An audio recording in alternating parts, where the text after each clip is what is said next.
Tsika rehetra nahatratra izao asaramanitra 13 sy 2024 izao dia ny telo amby enimpolo taona nahazoantsika ny fahaleovantena izany. Ady vomangany kirijavola ka avy dia ny voamaso no mpitsirika. 13 taona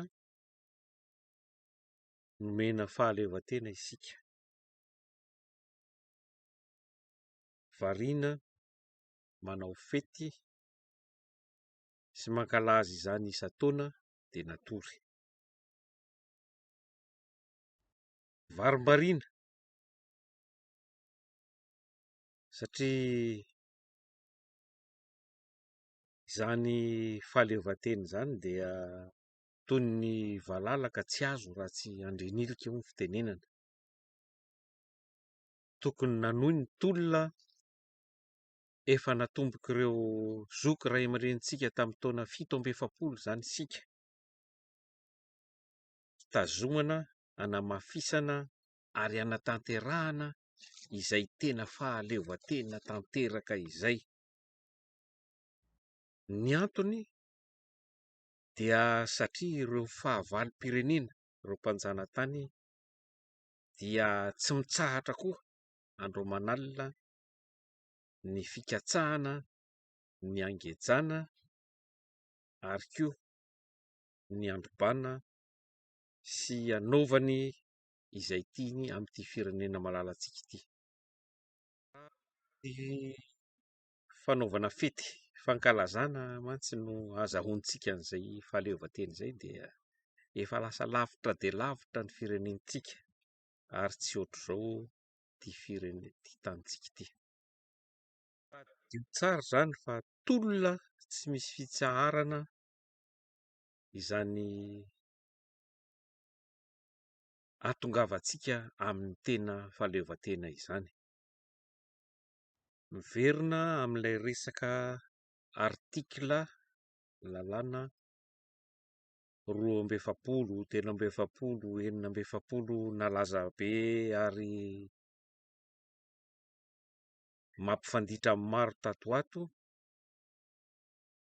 dia tsotra ihany no ilazako izany. Toa ny lalàna natao dia misy antony no nanaovana izany, raha tany manana ny maha izy azy tokoa ny tany na ny firenena. Ireny andinin-dalàna ireny dia natao hiarovana na koa hoe prévention, izany hoe mba hisorohana ny tsy hijabahan'ny ireo firenena vahiny ao amin'ny raharaham-pirenen'ny malagasy, satria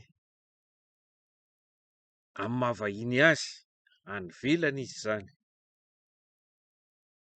ka tsy ho tafiditra ao amin'izany fitantanana ny firenena izany izy raha tsy nisy napiditra namoa azy na koa izy napiditra olona, nividy olona hipetraka ao amin'ny toerana mba hahafahany tsofoka ary koa mandray andraikitra sy manome baiko ny fitondrana sy ireo mpitondra eo amin'ny fitantanana ny firenena, mba hisorohana sy hisakanana ny vahiny tsy haka ny toerana saropady indrindra amin'ny fitantanana ny firenena izany, mba hiarovana ny fiandrianam-pirenentsika, izany hoe ny fahaleovantenantsika marina.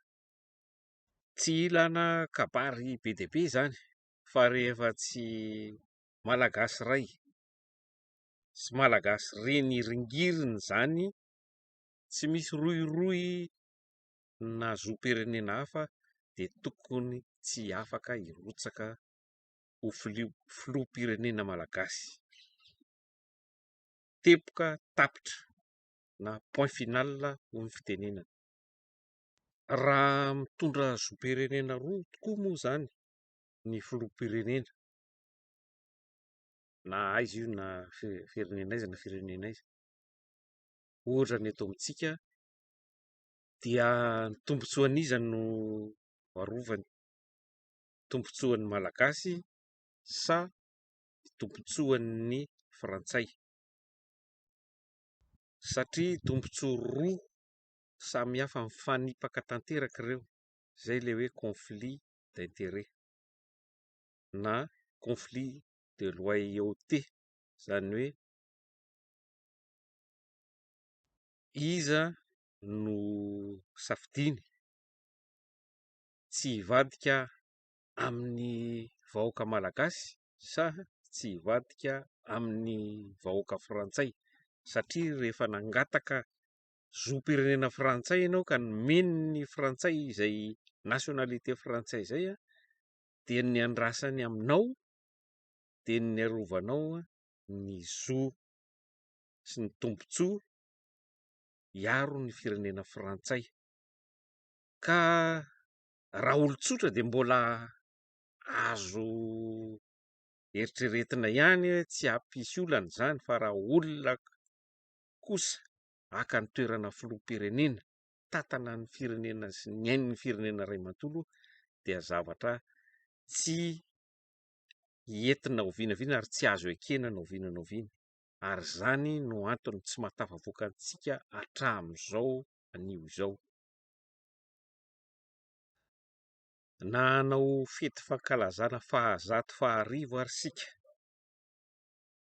ka tsisy fiovana fa mbola hijabahany vahiny ohatr'izao, dia tsy handroso mandrakizay ity tanintsika ity, fa hiantra hatrany isika ary hiankin-doha mandrakizay amin'ny vahiny.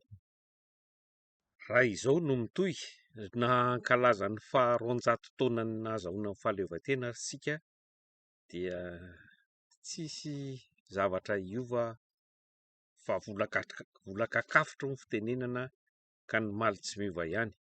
Ary ny fetim-pirenena dia fetin'ny tafibahoaka, fety de l'alarme, nalaza be zany taloha. Tamin'izany ny tafika na tamin'ny andro mbola vao niala tamin'ny fanjanahantany tsy namorotra vahoaka ohatran'izao.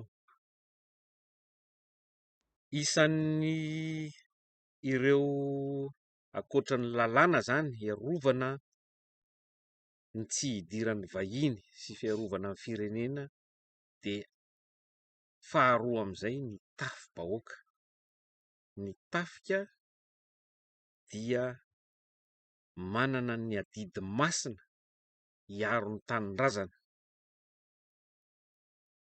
Raha oharina amin'ny vatan'olombelona zany dia misy ny atao hoe système immunitaire, izay no atao hoe système de défense, miaro ny tsy hidiran'ny otrikaretina ao anatin'ny vatantsika olombelona. Izay no andraikitry ny tafika mba tsy hidiran'ny fahavalo mety hamono ny firenena, mety hamono ny vahoaka. Ny fiarovana ny tombotsoa ambony ny firenena no andraikitry ny tafika, ary ny adidiny dia tokony hiaro ny ain'ny vahoaka aloha voalohany indrindra, ary faharoan'izany dia tokony hiaro izany hoe tany-tan-dalàna. Tsy tokony handany na amin'iza na amin'iza, na olona io na filoham-pirenena na olona ambony ao amin'ny fitantanam-panjakana, fa tokony tokana dia ny tombotsoan'ny firenena malagasy irery ihany, fiarovana an'izay fiandrianam-pirenena sy ny fahaleovantenan'ny Madagasikara sy ny vahoaka malagasy izay no andraikitry ny tafivahoaka. Ka dia miantso anareo miaramila mbola matsapa ho mendrika izany adidy masina ho tafivahoaka, tafiky ny vahoaka malagasy izany tenako mba hijoro amin'ny marina ary hiverina amin'izay andraikitra masina nankinina aminareo izay, fa tsy hanaiky ho atao fitaovana fiarovan-tseza ho an'ny olona sasany fotsiny. Ka manainga antsika rehetra mba hifampitsimbina, hifampiaro, satria mamy amintsika vahoaka ny malagasy izany hoe aina izany. Ny fitondrana mandalo fa ny firenena mitoetra, ary faranako tsotra ny vahaolana dia ny firaisan-kina irery ihany, fa rehefa miray iny isika dia tsy ho vaky ny vahiny, ny akangamaro tsy vakin'amboho. Resaka